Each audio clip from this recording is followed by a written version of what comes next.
അധികൃതരോട് നീ സംസാരിച്ചിരുന്നു, കളക്ടറോടോ മറ്റോ സംസാരിച്ചിരുന്നു? ഒരു പ്രിലിമിനറി ഇൻഫർമേഷൻ മിനിസ്റ്റർ കിട്ടിയിട്ടുണ്ടാവുമല്ലോ. സിഎമായിട്ട് ഉൾപ്പെടെ സംസാരിച്ചിട്ടുണ്ട്. ഇതിൻ്റെ കാര്യങ്ങൾ ഇനി ഇവിടെ കണ്ടതിന് ശേഷം പറയാം.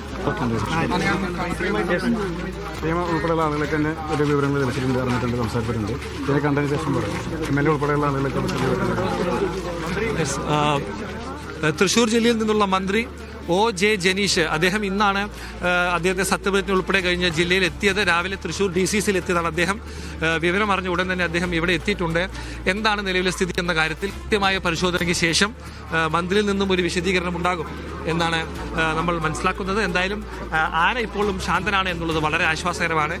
ഈ ആനയുടെ കാര്യങ്ങളിൽ എന്താകും തുടർ നടപടി എന്ന കാര്യത്തിൽ മന്ത്രിയുടെ നേതൃത്വത്തിൽ സംസാരിച്ച ശേഷം ഒരു വ്യക്തമായൊരു മറുപടി ലഭിക്കുമെന്ന് പ്രതീക്ഷിക്കുകയാണ്. എന്തായാലും ആനയെ കൊണ്ടുപോകുന്നത് സംബന്ധിച്ച് കൂടുതൽ പരിശോധനകൾക്ക് ശേഷമാകും തീരുമാനമെടുക്കുന്നത്. ശരി. എന്തായാലും കൊമ്പൻ ശാന്തനാണ് ഇപ്പോൾ. അവിടെ ഒരു വീടിനോട് ചേർന്നുള്ള പറമ്പിൽ സ്ഥലത്ത് അവിടെ മരത്തിനോട് ചേർന്ന് ആനയെ കെട്ടിയിരിക്കുകയാണ്. ഡോക്ടർമാരും വനംവകുപ്പ് ഉദ്യോഗസ്ഥരും ഇപ്പോൾ ആനയെ നിരീക്ഷിച്ചു വരികയാണ്.